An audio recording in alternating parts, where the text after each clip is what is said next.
अस्सलामुअलैकुम and welcome to Pharma Cure. आज हम आपके लिए एक न्यू वीडियो लाए हैं जो हमारी पिछली वीडियो की ही कंटिन्यूएशन में चलेगी, जिसके अंदर हमने डिस्कस किया था एरियाज़ ऑफ इंडस्ट्रियल फार्मेसी। इसके कुछ पार्ट्स जो हैं वो हम अपनी प्रीवियस वीडियोस में डिस्कस कर चुके हैं। लाइक प्रोडक्शन डिपार्टमेंट को हम डिटेल में डिस्कस कर चुके हैं, क्वालिटी कंट्रोल को कर चुके हैं और क्वालिटी एश्योरेंस को। इन 3 एरियाज़ और ब्रांचेस ऑफ इंडस्ट्रियल फार्मेसी को हम डिस्कस कर चुके हैं।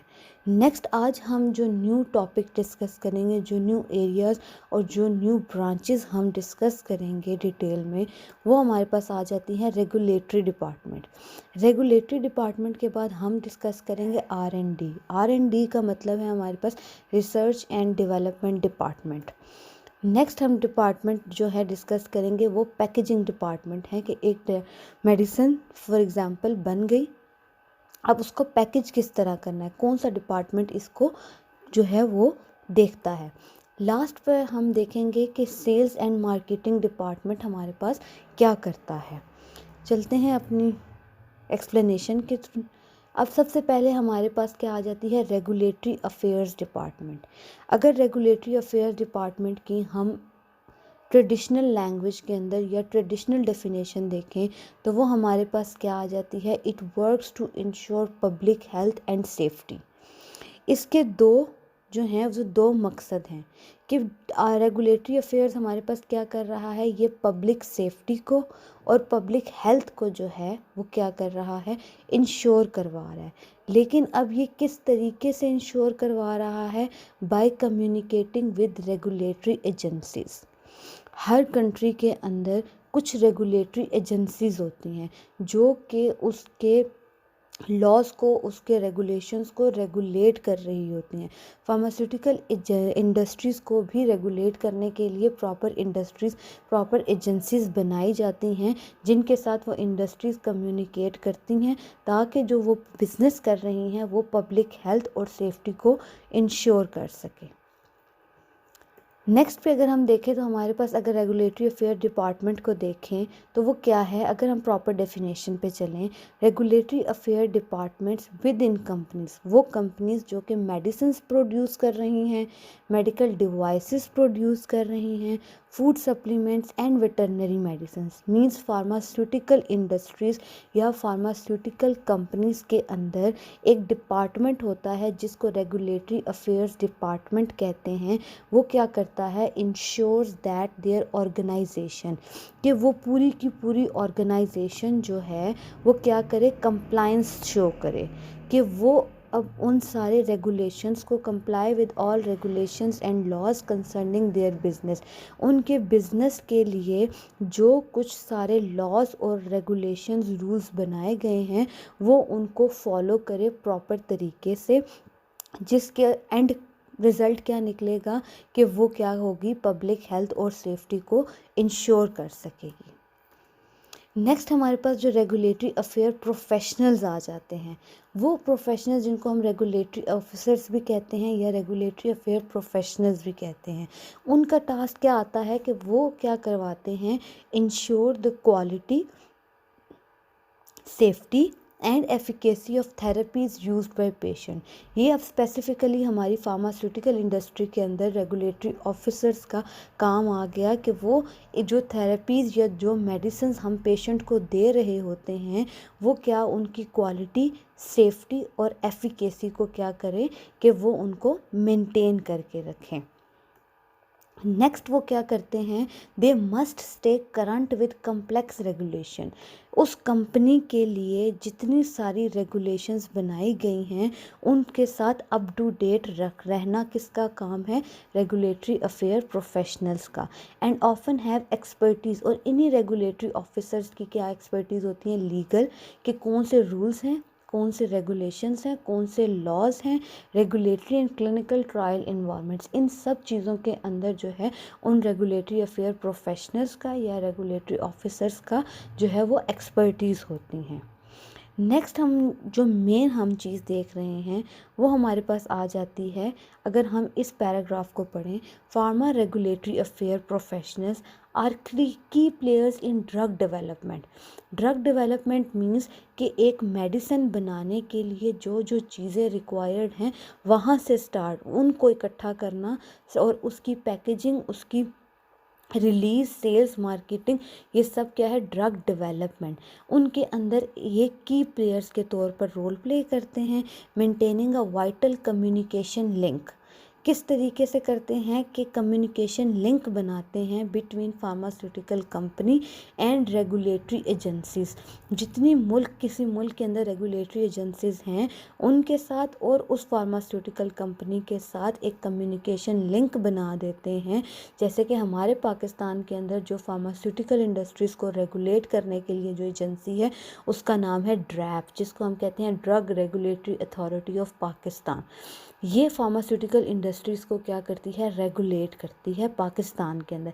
एंड यूनाइटेड स्टेट के अंदर हमारे पास आ जाती है FDA, फेडरल ड्रग एडमिनिस्ट्रेशन आ जाती है। इसके बाद हम देखें तो हमारे पास आ जाता है कि यही प्रोफेशनल्स जो होते हैं वो किन किन प्रोसेसेस के लिए रेगुलेशन को देख रहे होते हैं। लाइसेंसिंग, जब भी कोई फार्मास्यूटिकल इंडस्ट्री कोई मेडिसिन बनाती है, ड्रग डेवलप करती है, तो उसके लिए उसको लाइसेंस रिक्वायर्ड होता है। फिर वो ड्रग बनाने के लिए उसको रजिस्ट्रेशन रिक्वायर्ड होती है। रजिस्ट्रेशन के बाद उस ड्रग की डेवलपमेंट स्टार्ट होती है और इसके लिए भी अलग से रूल्स एंड रेगुलेशन है। डेवलपमेंट के बाद प्रॉपर उसकी मैन्युफैक्चरिंग प्रोसेस है, फिर मार्केटिंग उसकी होती है और फिर एंड पे लेबलिंग। इन सारे प्रोसेसेस के लिए जो रेगुलेशंस हैं उनके साथ जो है वो फेमिलियर कौन होता है, हमारा रेगुलेटरी ऑफिसर्स। अगला डिपार्टमेंट हम देखें तो हमारे पास आ जाता है इंडस्ट्री के अंदर रिसर्च एंड डेवलपमेंट, जिसको R&D कहते हैं। R&D जो है वो किसी भी इंडस्ट्री का मेन कोर होता है।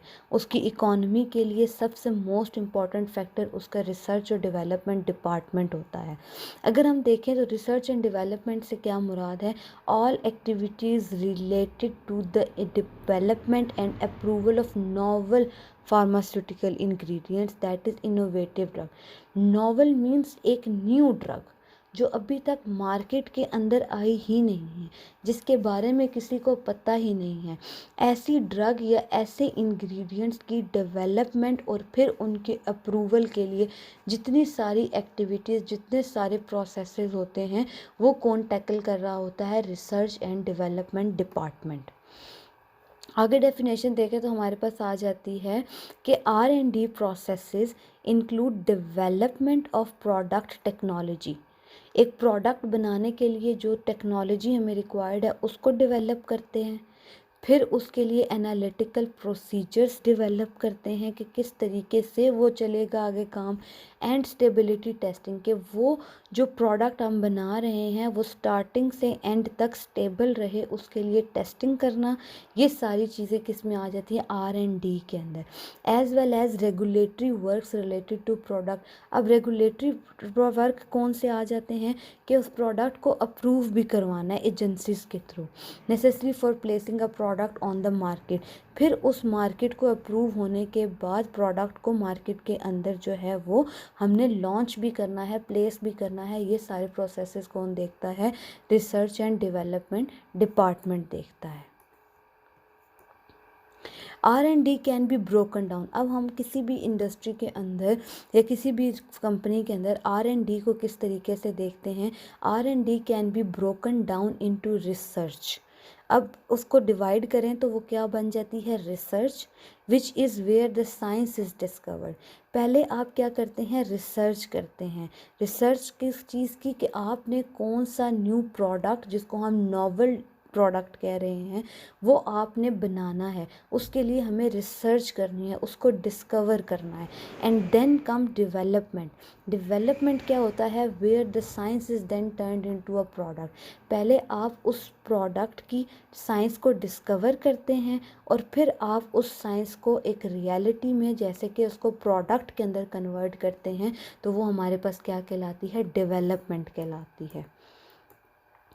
अब जो हमारे पास आ जाती है R&D डिपार्टमेंट, क्या देखता है, उसके क्या टास्क हैं, क्या रिस्पॉन्सिबिलिटीज़ हैं, कि वो क्या करता है, overseeing development of new product. किसी भी न्यू प्रोडक्ट की डेवलपमेंट कराना किसका काम है, R&D डिपार्टमेंट का काम है। इसके अलावा क्या करते हैं, planning and implementing new processes throughout an organization. जितने न्यू प्रोसेसेस चल रहे होते हैं या न्यू प्रोसेसेस चलने होते हैं, उनकी प्रॉपर प्लानिंग, पहले उनकी रिसर्च, फिर उनकी प्लानिंग, फिर उनकी डिस्कवरी और फिर उनकी इम्प्लीमेंटेशन, ये सारी चीज़ें हमारे पास कौन सा डिपार्टमेंट देखता है, R&D डिपार्टमेंट देखता है। नेक्स्ट हम देखें तो हमारे पास R&D डिपार्टमेंट क्या करता है, ensuring that organization stage up to date with the latest R&D break throughs.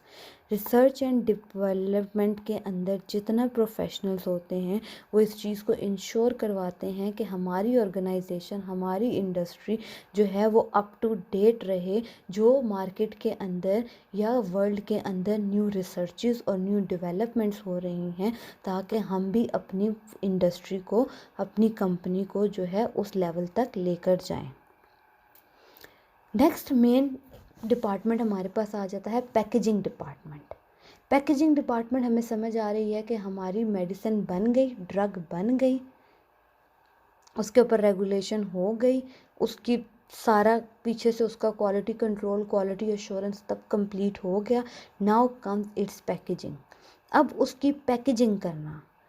अब पैकेजिंग फार्मास्यूटिकल इंडस्ट्री को क्यों रिक्वायर होती है, किसी भी फार्मास्यूटिकल इंडस्ट्री को जो है वो पैकेजिंग रिक्वायर्ड होती है, ताकि क्या करना होता है कि safe and secure packaging to maintain the identification, ताकि उस मेडिसिन, उस ड्रग, उस प्रोडक्ट की आप आइडेंटिफिकेशन को मेंटेन कर सकें, साथ ही साथ उसकी स्टेबिलिटी को। कोई भी चीज़ हम पैक क्यों करते हैं, उसके मेन रीज़न होता है ताकि वो सेफ़ रहे, स्टेबल रहे, आइडेंटिफाई हो जाए, उसके बाहर जितना कुछ लेबलिंग है वो सब कुछ जो है उस प्रोडक्ट को इंफॉर्मेशन प्रोवाइड कर रही है हमें उस प्रोडक्ट की, उसकी आइडेंटिफिकेशन के लिए पैकेजिंग रिक्वायर है।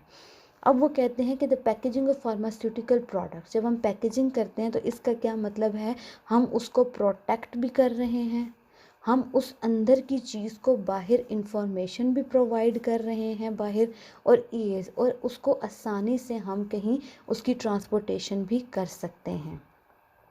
नेक्स्ट हम देखें तो कोई भी आइडियल पैकेजिंग क्या होती है, कोई भी आइडियल पैकेजिंग क्या करती है, हमारे उस प्रोडक्ट को सेफ रखती है कि वो ख़राब ना हो जाए या कहीं से वो लीक ना कर जाए। अगर वो किसी ग्लास की कंटेनर में है या किसी पैकेट में है तो वो लीकेज ना उसकी हो जाए, लिक्विड की।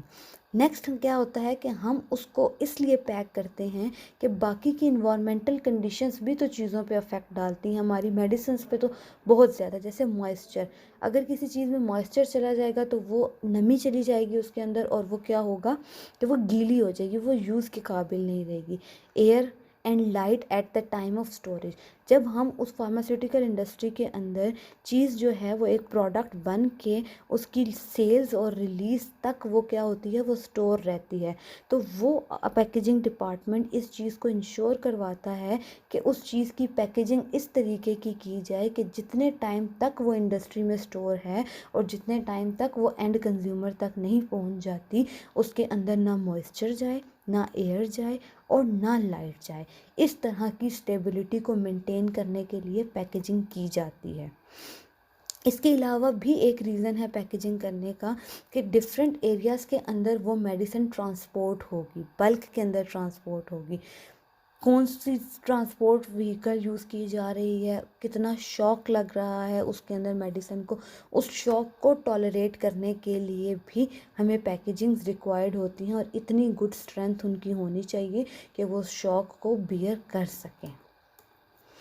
अब हम देखें तो किसी भी फार्मास्यूटिकल इंडस्ट्री के अंदर पैकिंग कितने टाइप की होती है, 3 तरह की होती है। Primary packing, next secondary packing, and फिर फाइनल पैकिंग, जिसको हम टर्शरी पैकिंग भी कहते हैं।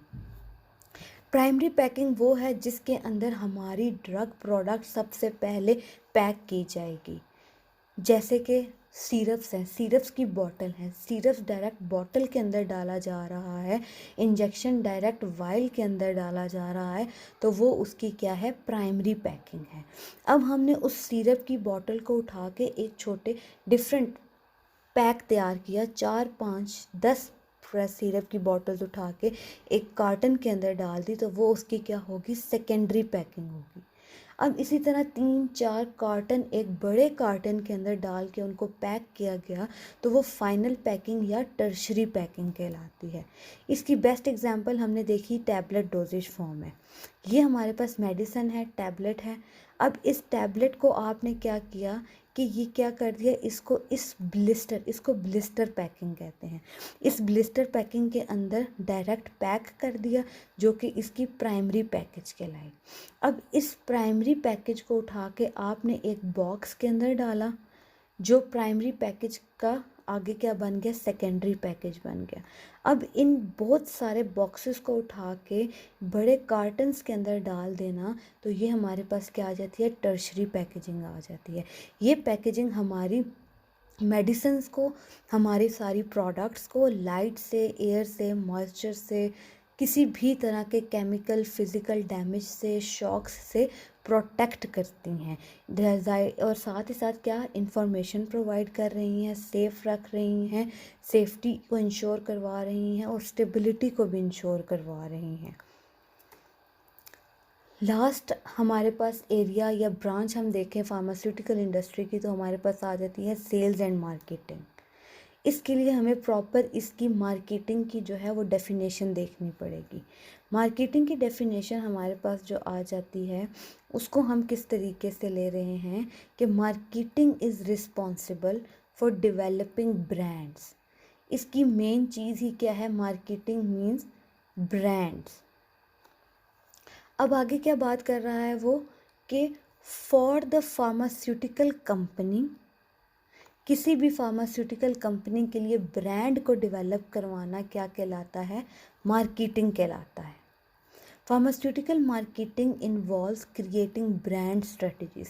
किस तरीके से आप अपनी उस प्रोडक्ट को एक नाम देते हैं, उसके लिए एक ब्रांड बनाते हैं, working on the brands messaging, और वो ब्रांड किस तरीके से हमारे कंज्यूमर को, हमारी पब्लिक को, हमारी ऑडियंस को किस तरीके से मैसेज कन्वे करेगा, defining the customer segments to target, और कौन सी मेडिसिन जो है या कौन सा प्रोडक्ट किस टारगेट को जाएगा, किस तरह के लोगों को जाएगा। सिरप्स के लिए हम चिल्ड्रन को टारगेट करेंगे, ओल्ड एज को टारगेट करेंगे।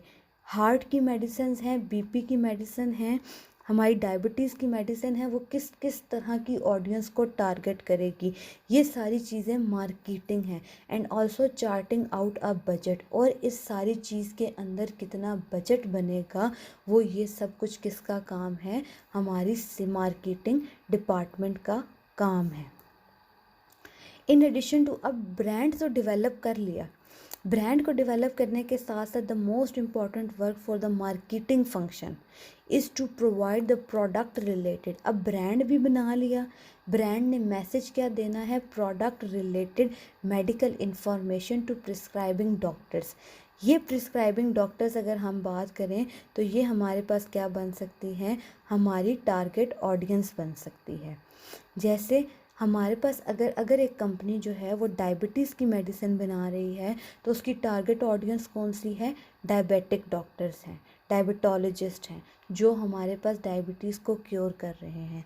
अगर कोई जो है वो कार्डियोलॉजी हार्ट की मेडिसिन बना रही है, तो उसकी टारगेट ऑडियंस कौन सी है, वो कार्डियोलॉजिस्ट आ जाते हैं। तो उनको एक तो ब्रांड बनाना, और ब्रांड के बाद उस प्रोडक्ट की मेडिकल रिलेटेड इन्फॉर्मेशन कि ये मेडिसिन किस चीज़ के लिए यूज़ हो रही है, किस टाइम पे यूज़ करनी है, बॉडी के अंदर जाके क्या रिएक्शन करेगी, बॉडी इसके लिए कैसा रिएक्ट करेगी, किस टाइम पे लेनी है, किस तरीके से लेनी है, ये सब मेडिकल रिलेटेड इन्फॉर्मेशन प्रोवाइड करना किसका काम है, मार्केटिंग डिपार्टमेंट का काम है। नेक्स्ट हम देखें तो हमारे पास आ जाता है